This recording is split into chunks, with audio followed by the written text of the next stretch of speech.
하나님의 말씀은 예레미야 43장 1절에서 13절인데 1절에서 7절 말씀만 보겠습니다. 예레미야가 모든 백성에게 그들의 하나님 여호와의 말씀 곧 그들의 하나님 여호와께서 자기를 보내사 그들에게 이르신 이 모든 말씀을 말하기를 마치니 호사야의 아들 아사랴와 가레야의 아들 요하난과 모든 오만한 자가 예레미야에게 말하기를 내가 거짓을 말하는도다. 우리 하나님 여호와께서 너희는 애굽에서 살려고 그리로 가지 말라고 너를 보내어 말하게 하지 아니하셨느니라.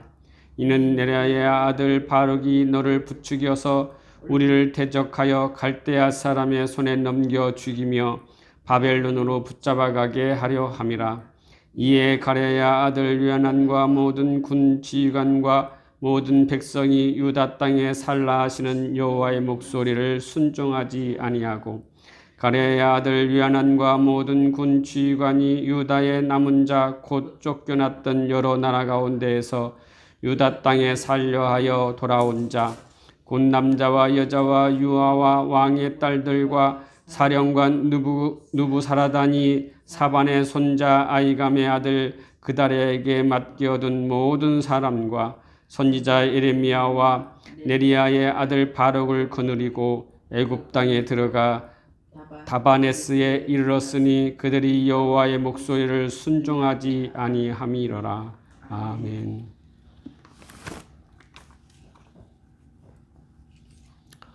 지난주에는 좋든 좋지 않든 말씀을 청종하라 라는 제목으로 말씀을 나누었습니다. 성도들은 하나님의 말씀을 청종하기를 원하고 있지요. 하지만 말씀처럼 쉽게 하나님의 말씀을 청종한다는 것은 쉬운 것이 아닙니다. 그것은 듣기 좋은 말만 듣고 나에게 불리하고 나에게 손해 나는 말은 듣지 않기 때문이지요.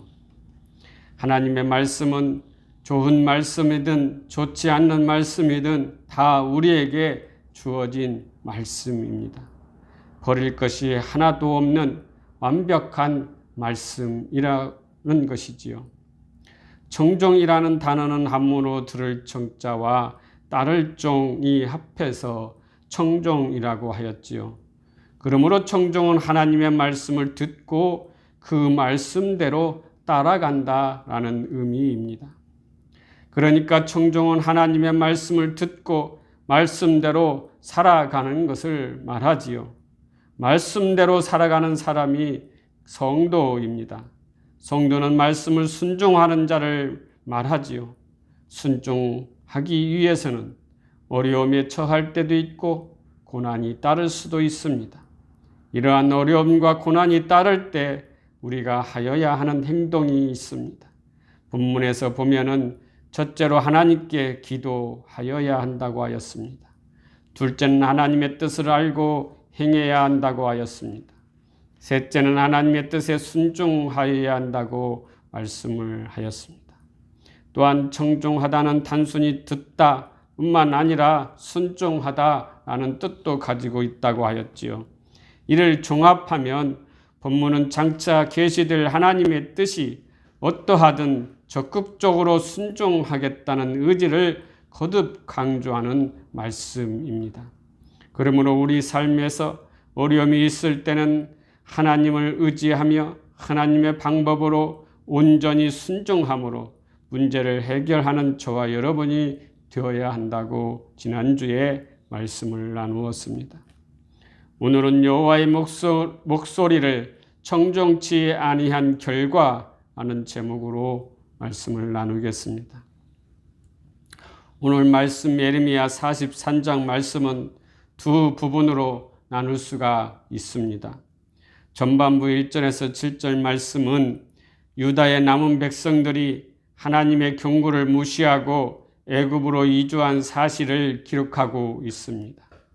예레미야 선지자가 백성들을 향해 애굽으로 이주를 하면 안 된다고 하나님의 말씀을 전하였는데 이를 거짓으로 호도하고 있습니다. 왜 선지자의 말을 거짓이라고 말할까요? 하나님의 말씀이 아니고 거짓이라고 말하는 것은 자신들의 정당성을 확보하기 위해서이겠지요. 다시 말하면 자신들은 애굽으로 이주를 계획하고 이주를 하려고 하는데 선지자는 자기 가지 말라고 하니 선지자의 말을 거짓이라고 호도하였던 것이지요. 이는 참으로 악한 행위이고 거짓된 악한 사람들입니다. 이 백성들은 하나님의 말씀을 듣지 않고 순종하지 않는 불순종의 사람들임을 스스로 밝히고 있는 것이지요. 요즘 윤석열 대통령의 뉴욕에서 비속어 발언한 말을 가지고 온 나라가 시끄럽습니다. 자신이 발언한 비속어 잘못되었다, 다음에는 이런 말을 하지 않겠다 하면 다 해결될 일을 자신이 하지 않았다, 생각이 나지 않는다, 내용이 다르다 변명을 하고 있습니다. 그리고 이것을 보도한 방송국을 고소하고 모든 국민들을 더욱 스트레스를 받게 만드는 이러한 행태를 보면서 스캇 팩의 거짓의 사람들이라는 책 속에 있는 악한 사람들에 대한 글을 보고 이러한 사람이 진정한 대통령인가 생각을 해보았으면 하는 마음입니다. 이 책 속의 악한 사람들의 특징은 그들의 주의 자체에 있는 것이 아니라 그들이 지은 주의의 난해성, 완고성, 경직성에 있다. 악한 사람들의 핵심적인 결함은 죄에 있는 것이 아니라 죄를 인정하는 것을 거부하는 마음에 있다. 그리고 그것을 은폐한다 라고 말하고 있습니다. 이처럼 여기서 악한 사람은 자신의 죄를 인정하지 않고 그것을 거짓으로 은폐하려고 하는 것입니다. 즉 윤석열 대통령의 행태도 이와 같지 않습니까? 그리고 책에서 악이란 자신의 병적인 자아의 정체를 방어하고 보존하기 위해서 다른 사람의 정신적 성장을 파괴하는 데 힘을 행사하는 것이라고 정의하고 있습니다. 간단히 말해서 희생양을 찾는 것이지요. 희생양을 찾되 강한 자가 아니라 약한 자를 찾는다는 것입니다. 윤 대통령은 영국 여왕 조문 외교도 미흡하고 미국에서 일본 총리와 회담도 아닌 간담회로 국가의 국격을 떨어뜨리고 바이든과 회담도 하지 못하고 강한 자에게는 비굴한 외교를 하고 비속어 발언으로 자신의 잘못을 힘이 약한 국내에 와서 야당과 방송국에 화살을 돌려 즉 희생양을 찾아 희생시키려고 하는 것, 이것이 악이라고 하는 것입니다. 또한 이 책에서 악한 사람들은 투사와 희생양 찾기를 통하여 자신들의 고통을 남에게 떠넘김으로써 스스로 죄책감의 고통을 깨끗이 거부한다.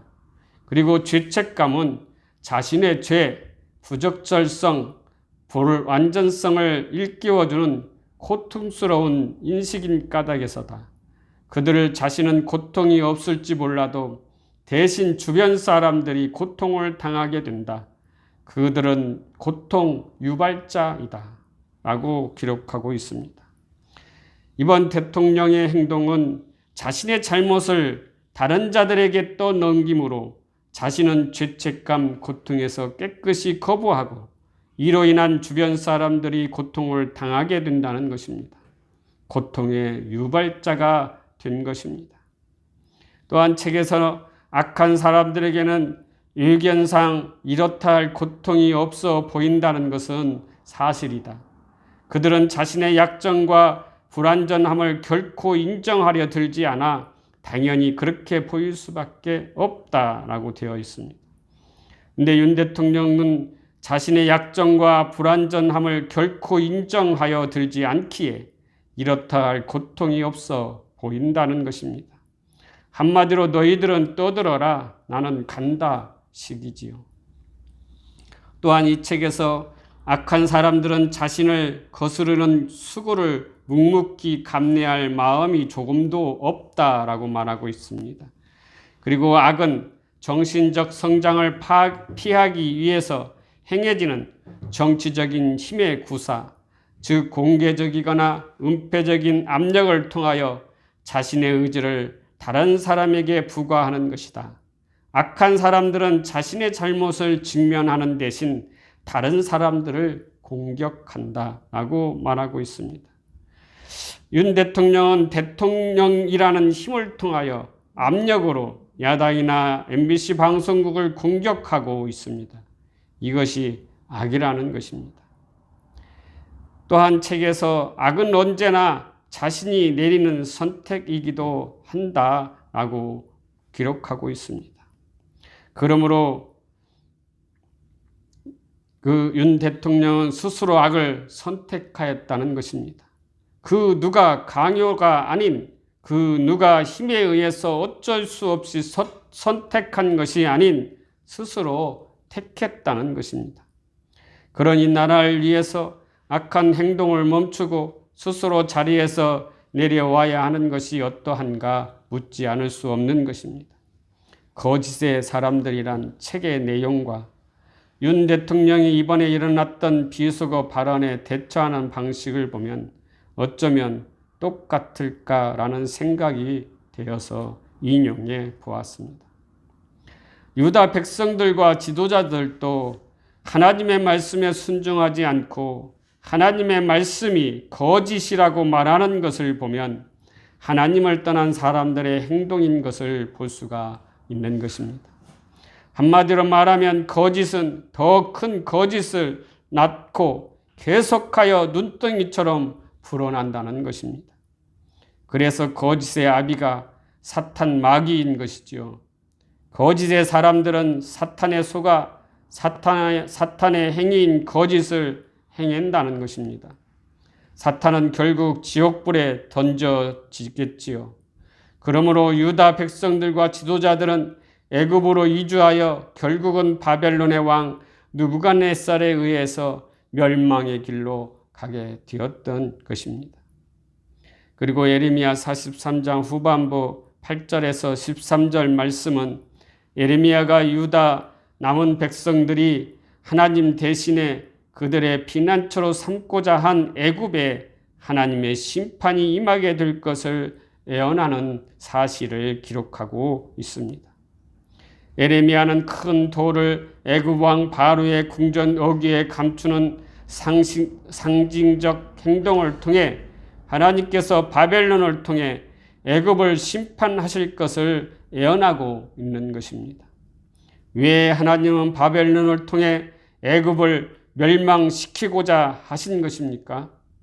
이는 하나님을 버리고 하나님의 말씀을 청종하지 아니하고 세상에서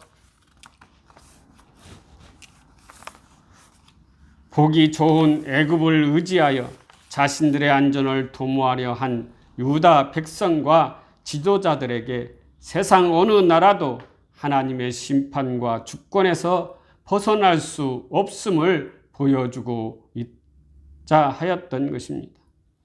또한 세상에는 결코 참된 안식처와 피난처가 없다는 것을 보여주기 위함입니다. 그리고 세상적인 것을 의지하고 세상적인 것을 믿는 자는 비참한 결과를 맞이하게 된다는 사실을 교훈하고 있습니다. 그러므로 이 예언이 실제로 BC 581년 바벨론의 느부갓네살이 애굽을 침공하여 애굽도 망하고 애굽으로 피난 갔던 유다 백성들과 지도자들도 멸망하게 되었던 것이지요. 그러므로 하나님을 믿는 성도는 하나님 중심의 신앙으로 하나님의 말씀을 청종하며 살아가야 합니다. 하나님의 말씀을 청종하지 않은 유다 백성들과 지도자들은 하나님의 말씀을 듣고도 이를 거부하고 애굽행을 단행합니다.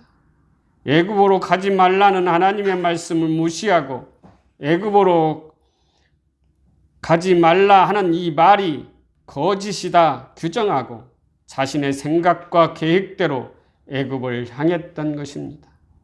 하나님의 택한 백성으로서 하나님의 중심적인 삶을 살아야 하는데 자신들 마음대로 살아가는 행태는 하나님의 백성됨을 거부하는 것이기에 하나님의 심판이 임하였던 것입니다. 그렇다면 하나님의 백성들은 어떠한 신앙으로 삶을 살아가야 하는 것일까요? 첫째는 하나님의 뜻을 최고의 가치로 신앙생활을 해야 합니다. 스스로 하나님의 백성이라고 하면서 하나님께서 무엇을 원하는지 전혀 관심도 없이 자기 마음대로 살아가는 사람은 하나님의 백성이라고 할 수 없는 것이겠지요. 자식이 부모의 생각과 의도도 모르고 자신의 생각대로만 고집한다면 이는 가정의 불화가 일어날 것입니다. 부모의 의도를 잘 받들어 행동한다면 효자라고 칭찬을 받을 것입니다. 그리고 그 가정은 화목한 가정이 될 것입니다. 이와 같이 하나님의 뜻을 자기 삶에 있어서 최고의 가치로 삼고 최선을 다하여 실천하며 살려고 하는 신앙이 참된 성도의 신앙의 것입니다. 겉으로는 하나님의 말씀을 듣는 척하며 속으로는 하나님 말씀을 어기고 애굽으로 갔던 유다 백성들이 참된 성도라고 할 수는 없는 것이겠지요. 그러므로 하나님의 뜻을 최고의 가치로 진실된 신앙생활을 하여야 참 성도라고 할 수 있는 것이지요. 둘째는 어떠한 고난에도 이를 극복하는 신앙생활을 해야 합니다. 성도들이 이 땅에 살아가는 동안 신앙을 지키기 위해서는 많은 고난과 어려움이 있을 것입니다. 이로 인해 신앙을 버리기도 하는 것입니다. 하지만 하나님을 믿는 성도는 예수님의 제자들처럼 어떠한 고난과 어려움 속에서도, 아니 죽음 앞에서도 신앙을 지키고 복음을 전하였던 것처럼 하나님의 사람은 어떠한 고난에도 굴복하지 않고 오히려 고난을 감사로 바꾸는 신앙생활을 하는 것이지요. 고난은 자신을 연단하고 성숙한 신앙으로 성장시키기 때문입니다. 셋째는 하나님 나라에 소망을 두는 신앙으로 생활을 해야 합니다. 유다 백성들은 풍요한 땅 애굽을 선택하였지만 그러나 결국에는 애굽이 전쟁으로 폐허가 되는 것처럼 이 세상은 소망이 없습니다. 믿음의 사람은 이 땅에 소망을 두지 않고 하나님 나라에 소망을 두고 살아가는 사람입니다. 이 세상은 잠시 왔다가 사라질 세상이기 때문입니다. 그러므로 영원히 없어지지 않는 천국에 소망을 두고 살아가야 하는 것이지요. 하나님의 백성은 당연히 하나님 나라에 소망을 두고 살아갑니다. 하나님의 백성이기 때문이지요. 하나님의 백성이 아닌 자들은 이 땅에 소망을 두고 살아갑니다. 저와 여러분은 어디에 소망을 두고 살아가는 사람입니까? 하나님의 나라입니까? 이 세상 나라입니까? 분명한 소속을 두고 신앙생활을 해야 합니다. 하나님의 백성은 하나님의 말씀을 청종합니다. 그러나 하나님의 말씀을 청종하지 않는 결과는 처참한 심판이 있다는 것을 알아서 오직 하나님의 말씀을 청종하고 따라가는 신앙생활로 복된 삶을 누리시기를 주님의 이름으로 기원합니다. 기도하시겠습니다.